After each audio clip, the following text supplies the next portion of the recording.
قرآن مجید میں ہے اللہ یتوفی الانفس حین موتها واللتی لم تمت فی منامها کہ جب تم سو جاتے ہو تو اللہ تمہاری روحوں کو قبض کر لیتا ہے۔ اب یہاں اللہ تعالیٰ جب روح کو قبض کر لیتے ہیں تو روح کا جسم سے تعلق کچھ کمزور ہو جاتا ہے۔ اب باقی وہ روح قبض ہونے کے بعد ہوتا کیا ہے، وہ روح بھٹکتی ہے یا خواب میں خود آپ کے اپنے دماغی خیالات ہوتے ہیں، یہ تو ایک سائنٹیفک حقیقت ہے جو ڈاکٹر ہی زیادہ اچھی طرح بتا سکتے ہیں۔ ہمیں شریعت میں بس اتنی بات ملتی ہے کہ نیند کی حالت میں روح کا جسم سے تعلق کمزور ہو جاتا ہے۔ باقی شریعت میں خواب کی کیا اہمیت ہے، اس پر پہلے کافی تفصیل سے بات ہو چکی ہے۔ رسول اللہ صلی اللہ علیہ وسلم نے فرمایا کہ لم یبق من النبوۃ الا المبشرات، کہ نبوت ختم ہو گئی مگر خوشخبریاں باقی ہیں۔ صحابہ نے پوچھا مل مبشرات یا رسول اللہ، وہ خوشخبریاں کیا ہیں؟ آپ صلی اللہ علیہ وسلم نے فرمایا الرؤیا الصالحہ، اچھے خواب۔ اور آپ صلی اللہ علیہ وسلم نے یہ بھی فرمایا کہ قرب قیامت میں جو مومن لوگ ہیں، مراد اس سے کامل مومن ہے، تو ان کے خواب سچے ہونا شروع ہو جائیں گے بہت کثرت سے۔ تو خواب حدیث میں آتا ہے نبوت کا 46واں حصہ ہے۔ تو بالکل خواب کا انکار کرنا کہ اس میں اللہ کی طرف سے کبھی کوئی ہدایت مل ہی نہیں سکتی یا اس کے کوئی تعبیر ہو ہی نہیں سکتی، یہ تو 100% غلط بات ہے۔ کبھی کبھار خواب سچے بھی نکلتے ہیں، لیکن کبھی کبھار نکلتے ہیں اور اس کی تعبیر بھی ہوتی ہے۔ برے خواب بھی ہوتے ہیں، اچھے خواب بھی ہوتے ہیں۔ اچھے خوابوں کی اچھی تعبیر ہوتی ہے، برے خوابوں کی بری تعبیر ہوتی ہے۔ لیکن یہاں دو چیزیں ہیں جن میں لوگ گڑبڑ کر رہے ہیں۔ ایک تو یہ کہ ہر خواب کی لوگ تعبیریں پوچھ رہے ہوتے ہیں۔ اب آپ کے پیٹ میں جب گیس ہوگی تو ڈرانے خواب لازمی آئیں گے، یہ حقیقت ہے۔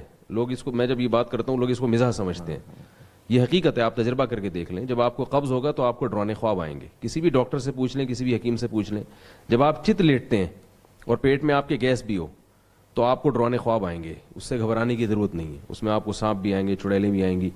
تو پھر وہ آپ جب تعبیر والوں سے پوچھیں گے تو وہ تعبیر نکال دے گا، چڑیل سے مراد آپ کی سانس ہیں اور سانپ سے آپ کی نند مراد ہیں، تو وہ خام خواہ کی فضول کی تعبیریں نکال رہا ہوتا ہے۔ تو ایسے خواب کا علاج ہے کہ رات کو گرم پانی سے 2 گولی کارمینہ کھا کے آپ سو جائیں تاکہ وہ پیٹ ہلکا ہو، یا رات کو جلدی کھانا کھائیں، دیر سے کھانا نہ کھائیں اور ہلکا کھانا کھائیں رات کو، اور ایسی چیزیں نہ کھائیں جس سے گیس پیدا ہوتی ہے۔ یہ بہت سارے لوگوں کا الحمدللہ میں نے اس طرح سے برے خوابوں کا علاج کیا ہے، ورنہ وہ ان مصیبت میں پڑ گئے تھے کہ پتہ نہیں اب یہ کیا ہو رہا ہے۔ تو میں نے کہا کچھ بھی نہیں ہو رہا، ہلکا پیٹ سوئیں گے تو انشاءاللہ اچھے خواب آئیں گے۔ تو ان کو وہی جنت کے خواب آنا شروع ہو گئے۔ دوسری بات یہ ہے کہ جب آپ دن میں خوش ہوتے ہیں تو یعنی لوگ یہ سمجھتے ہیں کہ ہماری جو جاگتی حالت ہے وہ خواب کے تابع ہے، حالانکہ ہمارے خواب ہماری جاگتی حالت کے تابع ہوتے ہیں۔ اگر آپ کا دن اچھا گزرے گا تو رات کو خواب اچھے آئیں گے، دن برا گزرے گا تو رات کو خواب بھی برے آئیں گے۔ لوگ سمجھتے ہیں کہ رات کو خواب برا آیا ہے تو اگلا دن برا گزرے گا، ایسا نہیں ہے۔ لوگ کہتے ہیں رات کو اچھا خواب آیا تو اگلا دن اچھا گزرے گا، ایسا نہیں ہے۔